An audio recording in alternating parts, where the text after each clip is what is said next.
రాజకీయంగా చైతన్యం కలిగిన నెల్లూరు జిల్లాలో పనిచేయడం అధికారులకు సవాల్ లాంటిది. ఇప్పటివరకు జిల్లా కలెక్టర్గా, ఎస్పీగా పనిచేసిన అధికారులు పరిపాలనలో తమదైన ముద్ర వేశారు. అయితే ఇటీవల జరుగుతున్న కొన్ని పరిణామాలు అధికారులకు పెను సవాళ్లను విసురుతున్నాయి. ఇదే క్రమంలో నెల్లూరు జిల్లాకు నూతన కలెక్టర్గా హిమాంశు శుక్లా, నూతన ఎస్పీగా అజితా వేజెండా నియమితులయ్యారు. అయితే వాళ్ళిద్దరూ సింహపురిని ఎలా నడిపించబోతున్నారనేది ఇప్పుడు ఆసక్తికరంగా మారింది. నెల్లూరు జిల్లా నూతన కలెక్టర్గా అనుభవజ్ఞుడైన హిమాంశు శుక్లాను నియమించింది ఏపీ ప్రభుత్వం. సింహపురిలో రెవెన్యూ సమస్యలు ఎక్కువే.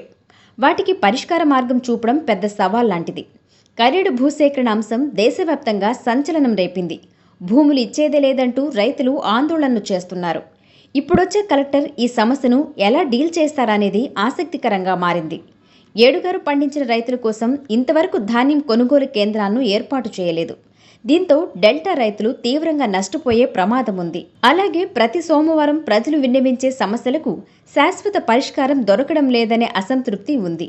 క్షేత్రస్థాయిలో రెవెన్యూ అధికారుల నిర్లక్ష్యంతో సమస్యలు కొలిక్కి రావడం లేదు. నెల్లూరు జిల్లాకు చెందిన 2 మంత్రులను సమన్వయం చేసుకోవాలి. అటు ప్రతిపక్షాలకు కూడా సమాధానం చెప్పాలి.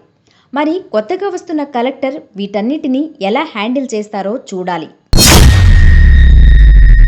నూతన ఎస్పీగా నెల్లూరుకు వస్తున్న అజితా వేజెండా కూడా కొత్త సమస్యలను ఎదుర్కోబోతున్నారు.